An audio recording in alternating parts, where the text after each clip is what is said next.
Hello friends, welcome to சாம் சுகி home. எல்லோரும் எப்படி இருக்கிறீங்க? இன்றைக்கி நம்ம கிச்சன் எப்போவுமே நீட்டாக க்ளீனாக வைக்கிறது எப்படி அப்படிங்கிறத பற்றி தான் பார்க்க போகிறோம். பொதுவாகவே நம்ம வீடு கட்டும்போதாக இருந்தாலும் சரி, இல்லை ஒரு வீட்டை பார்க்க போகும்போதும் எல்லா ரூமையும் பார்ப்போம். கிச்சன் கொஞ்சம் சின்னதாக இருந்தாலும் சரி, எப்படி இருந்தாலும் பரவாயில்ல, அதை நம்ம அட்ஜஸ்ட் பண்ணிக்கலாம் அப்படிங்கிற எண்ணத்தில் தான் இருப்போம். ஏன்னா கிச்சனில் சமைக்க தானே போகிறோம் அப்படின்னா அந்த கிச்சனை பெருசாக யாரும் கண்டுக்கிறதே கிடையாது. ஆனால் இப்போ அப்படி கிடையாது. கிச்சனை பார்த்து பார்த்து கெட்டுறாங்க. இந்த வசதிகள்லாம் வேணும் அப்படின்னு தேவையான அளவுக்கு செல்ஃப் வச்சு எந்தெந்த பொருட்களை எங்கே வைக்கிறது முதற்கொண்டு எல்லாமே பிளான் பண்ணுறாங்க. இருக்கிற ரூம்லேயே கிச்சனில் தான் அதிகமான பொருட்கள் இருக்கும். அங்கே தான் நிறைய பாத்திரங்கள் முதற்கொண்டு மசாலா டப்பா எல்லாமே அங்கே தான் இருக்கும். அதனால கிச்சன் ரொம்ப ரொம்ப பார்த்து கவனிக்க வேண்டிய ஒரு ரூம் தான். ஒரு வீட்டுக்கு போனால் கூட கிச்சனை பார்த்தா அந்த வீட்டோட நடைமுறை எப்படி அப்படின்னு சொல்லிடலான்னு சொல்லுவாங்க. அந்த அளவுக்கு கிச்சன் நமக்கு ரொம்ப ரொம்ப முக்கியமாக இருக்குது. முதல்ல கிச்சன் அந்த வீட்டில் இருக்கிற லேடிஸோட ஹைட்டுக்கு ஏற்ற மாதிரி இந்த கவுண்டர் டாப் ரெடி பண்ணணும். சில பேர் ஹைட்டு கம்மியாக இருப்பாங்க, அவங்களுக்கெல்லாம் இது ரொம்ப சிரமமாக இருக்கும். சில பேர் ஹைட் ரொம்ப அதிகமாக இருந்தாங்க அப்படின்னா ரொம்ப குனிஞ்சு வேலை பார்க்குற மாதிரி இருக்கும். அது நமக்கு கரெக்டான லெவலில் இருந்தது அப்படின்னா நமக்கு வேலை செய்கிறதுக்கு ரொம்ப ஈஸியாக இருக்கும். ரொம்ப குனிஞ்சு வேலை பார்க்க வேண்டாம், ரொம்ப எட்டி எட்டி அடுப்பை பார்க்கணும் அப்படின்னு தேவை கிடையாது.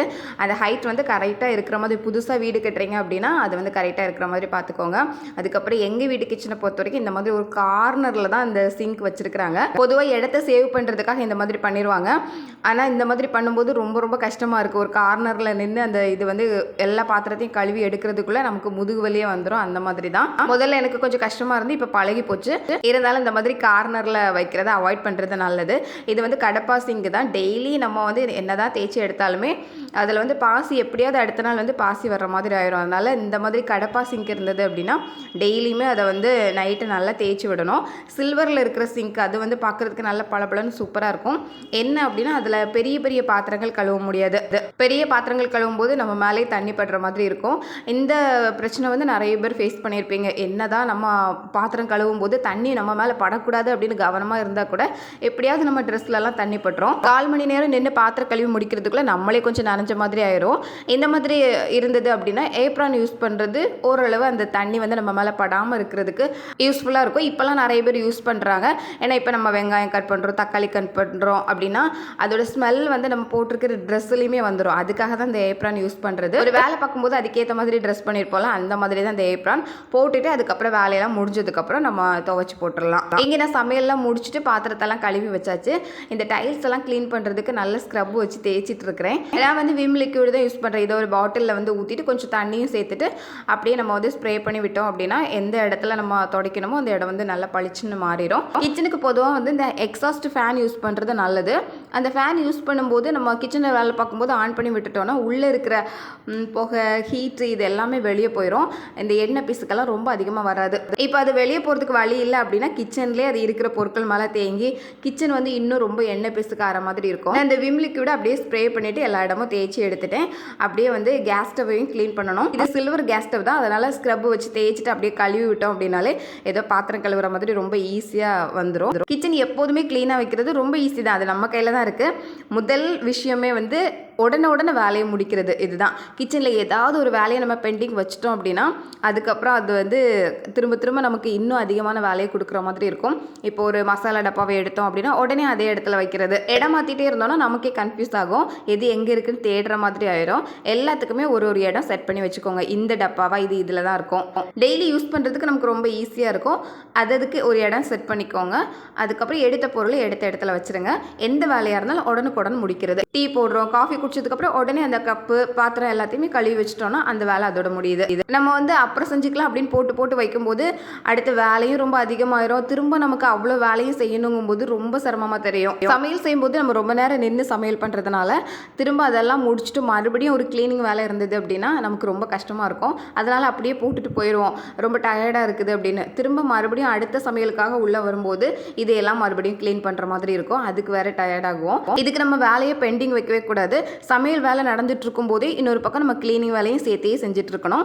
சில பேர்லாம் சமைச்சிட்டு இருக்கும்போது அந்த இடம் ரொம்ப க்ளீனாக தான் இருக்கும். சமையல் முடிக்கும் போது கிச்சனுமே க்ளீனாக தான் இருக்கும். அதனால ரொம்ப ஈஸியாக நமக்கு வந்துடலாம். அதனால ஒரே நேரத்தில் கிச்சனில் மட்டும் நம்ம ஒரு நேரத்தில் பல வேலைகள் செய்கிற மாதிரி பழகிக்கணும். ஒரு அக்கா கூட என்கிட்ட சொன்னாங்க, அவங்களோட அண்ணி கிச்சனில் யாரையும் ஹெல்ப்புக்கு கூட கூப்பிட மாட்டாங்களாம். சும்மா நின்ன மாதிரி தான் தெரியும். கிச்சனில் நின்றுட்டு இருக்கிறாங்க அப்படி தான் தெரியும். ஆனால் 2 அடுப்புலையும் ஏதோ வச்சுருப்பாங்க. அப்படியே இன்னொரு பக்கம் காய்கறி கட் பண்ணிட்டு இருப்பாங்க. அப்படியே எல்லா வேலையும் முடிச்சிருவாங்க. கிச்சனும் க்ளீன் க்ளீனாக தான் இருக்கும். ஒரு பரபரப்போ ஒரு பதட்டமோ எதுவுமே இருக்காது. ரொம்ப ஈஸியாக நின்றுட்டே எல்லா வேலையும் அழகாக செஞ்சு முடிச்சிருவாங்க அப்படின்னு சொன்னாங்க. இது எல்லாமே ப்ராக்டிஸ் தான். நம்ம வந்து ஒரு வேலையை எரிச்சலோடு செஞ்சோம் அப்படின்னா அது நமக்கு இன்னுமே ரொம்ப பாரமாக தெரியும். எரிச்சல் இல்லாமல் இவ்வளோ தானே செய்ய போகிறோம், இது தானே ரொம்ப ஈஸி அப்படின்னு நினச்சிட்டு நம்ம செஞ்சோம் அப்படின்னா அது ரொம்ப ஈஸியாக தெரியும். இதுக்காக ஒரே ஆளாக கிச்சனில் இருந்து சிரமப்படணும்னு இல்லை. வீட்டில் இருக்கிற எல்லாரையுமே கிச்சனுக்கு வரதுக்கு பழக்கணும். தண்ணி எடுக்கிறதுக்கு கூட சில பேர் வந்து தண்ணி எடுத்துகிட்டு வாங்க அப்படின்னு நம்மக்கிட்ட சொல்லிடுவாங்க.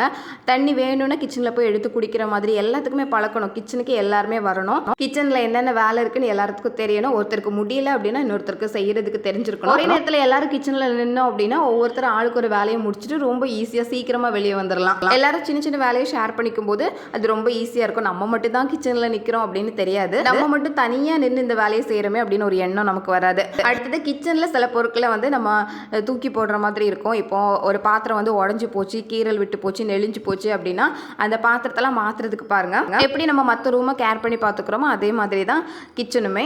ஏதாவது உடஞ்சி போச்சு அப்படின்னா அதெல்லாம் மாற்றுறதுக்கு பாருங்கள். பழைய பாத்திரங்களை போட்டுட்டு புது பாத்திரங்கள் வாங்கிக்கிறது நல்லது. ஃபெஸ்டிவல் டைமில் நம்ம ட்ரெஸ் எடுக்கிறதுக்கு நிறைய செலவு பண்ணுவோம். அந்த நேரங்களில் நம்ம கிச்சனுக்குமே ஏதாவது தேவை இருந்தது அப்படின்னா ஒரு 1000 ரூபாய் கொடுத்து கிச்சனுக்கு தேவையான திங்ஸ் வந்து வாங்கி வச்சுக்கலாம். கூடவே கிச்சனில் நிறைய பாத்திரங்கள் வச்சுருந்தீங்க அப்படின்னா நம்ம வந்து நாள் முழுக்க பாத்திரம் கழுவுற மாதிரி தான் இருக்கும். நான் இப்போ சிலிண்டர் பக்கத்தில் நிறைய பாத்திரங்கள் எடுத்து வச்சுருக்கிறேன். இதெல்லாம் எனக்கு தேவையில்லாதது, நான் யூஸ் பண்ணாதது. இது எல்லாத்தையும் மறுபடியும் வாஷ் பண்ணி நம்ம வந்து மேலே வச்சிடலாம் அப்படின்னு இருக்கிறேன். இது எனக்கு தேவைப்படலை. நான் இந்த செல்ஃபில் வச்சுருக்கிற பாத்திரமே எனக்கு போதும். இன்னொரு ஸ்டாண்டில் வச்சுருக்கிறேன், அதுவும் எனக்கு தாராளமாக போதும். அதிகப்படியான பாத்திரம் இருக்கும்போது நம்ம எடுத்து எடுத்து யூஸ் பண்ணிகிட்டு இருப்போம். திரும்ப நம்ம நாள் முழுக்க பாத்திரம் கழுவுற மாதிரியே இருக்கும். தேவையானது மட்டும் வச்சுக்கோங்க. மெயின்டைன் பண்ணுறதுக்கு ஈஸியாக இருக்கும். வேலையும் ரொம்பவே குறையும். எங்கள் அம்மாலாம் கிச்சனுக்குன்னு புதுசாக எதுவுமே வாங்க மாட்டாங்க.